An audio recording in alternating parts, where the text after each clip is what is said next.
ginawa mo. Gusto ko malaman lahat ng detalye. Ano? Magaling ba siya umalik, ha? Ano? Mahusay kumiling? Ngayon ba? Napauwan ka ba niya? Iyong madyanan? Tama na! Tama na! Sobrang sarap pa. Kaya nabaliw ka ng ganyan? Sobrang sarap pa. Ayop ka!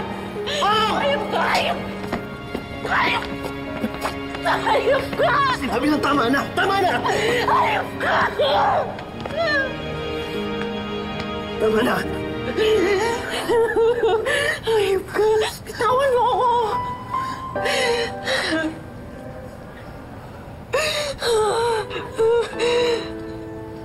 Ayop ko!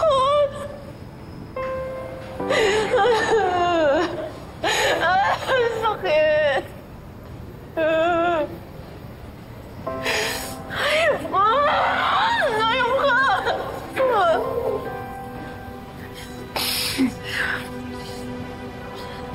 Gusto ko malaman ko ano iniisip mo habang hinahalikan mo siya. Tommy, ano? Ano? Gina, please. Na nagpapakasaya ka at nagpapakasasa ka sa katawan niya. Hindi mo ba ako naisip? Hindi mo naisip anak mo? Hindi mo rin naisip si Daddy? Gina, sorry. I'm sorry. Promise naman na hindi. Nung ginagawa niyo yun, nakalimutan niyo na lahat. And every time you were with her, I no longer exist. Turn me into nothing. I'm no longer your wife. Hindi na ako nanay ng anak mo. Hindi na rin ako anak ng asawa ng kabit mo. God, you know what's worse? Dinala mo ako sa sitwasyon na ayaw ko para sa sarili ko. You turned me into a cheap, bitter, scandalous wife dahil lang sa galit ko sa inyo. You brought out the monster in me and there's no going back. Pagsisisihan niyo ako na niloko niyo ako, Gerard. At gagawin ko pang mas masahol pa sa impyerno ang mga buhay niyo!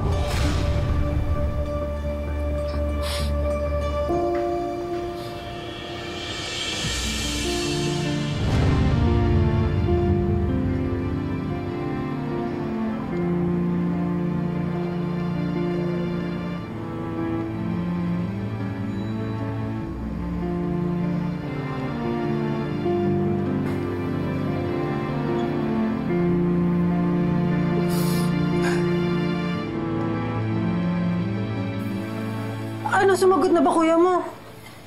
Wala pa rin na eh. Ano ba yan? Natawagan ko rin kanina, hindi naman sumasagot. Ano ba nangyari? Bumalik ka kaya sa supermarket, baka nandun na sila. Asan pa, Nay? Hindi ka ba nag-aalala sa kuya mo?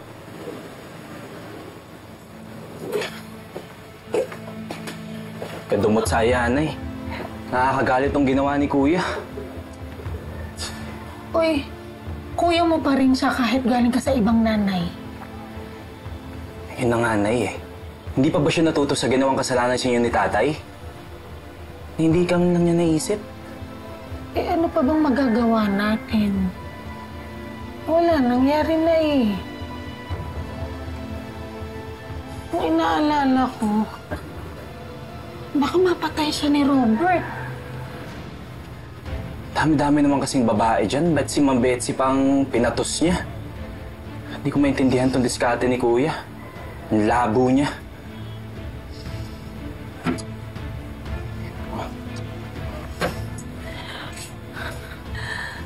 Ano ba naman to si Gerald kasi? Ang tanga-tanga!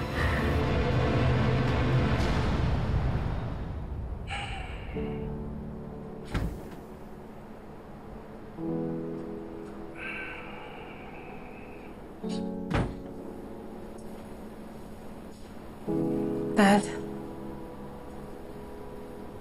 Ano, Gina? Anong sabi ng doktor? Pwede na ba ako ma-discharge? Yes, Dad. Pero I think it's best na dumito ka muna. I just think makakapagpahinga ka dito kaysa sa bahay. Kasi if you go home, baka tumaas na ulit yung blood pressure mo and it might lead to a more fatal heart attack. You know I can't stay here, right? Dad, please. Ayaw kung pati kayo mawala sa amin ni Mindy. I'm sorry, anak. Dapat nakinig na lang ako sa'yo. Dad, stop. Wala kang kasalanan. Ano ngayon kung nakinig ka? Anong babago natin? Tagal na nila tayong niloloko. Ano? Paano nila ginawa sa akin to? Paano nila ako naloko? You know, I'm a businessman. I know everything. You know, from every peso that comes in and goes out, I investigate everything. Pag hindi ko na-investigate yung kay Betsy, ba't hindi ko nalaman? Ba't hindi ko nakita na puro pera lang ang gusto niya sa akin? How can I be that stupid? Siguro dahil ba sa nalulungkot ako dahil sa nangyari sa mami mo. I did not see the warning signs.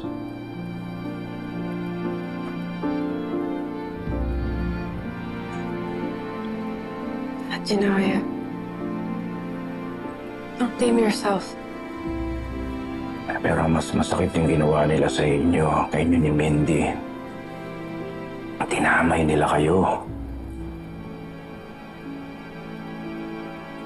Dad, Dapat kasi prinotektahan kita. Dapat kapakanan mo muna ang inisip ko. Pero nagpadala ako sa nararamdaman ko, inisip ko lang kung paano ako magiging masaya. At ano naman, anong nangyari? Anong resulta nun? Anong epekto nun sa'yo? Yan, pagtutusa mo. I'm sorry. I'm sorry, I failed you. Dad, huwag mo na isipin yan.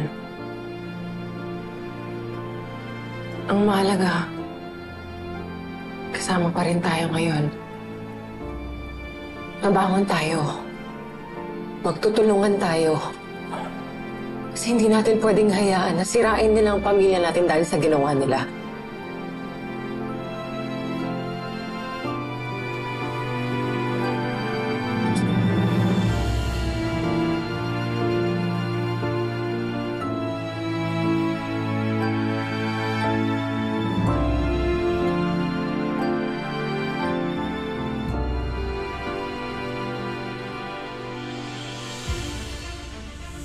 Kapal talaga ng mga mukha niya. Robert ang nagdala sa akin dito, kaya siya lang ang may karapatan na palayasin ako. Kapal ng mukha mo, Betsy!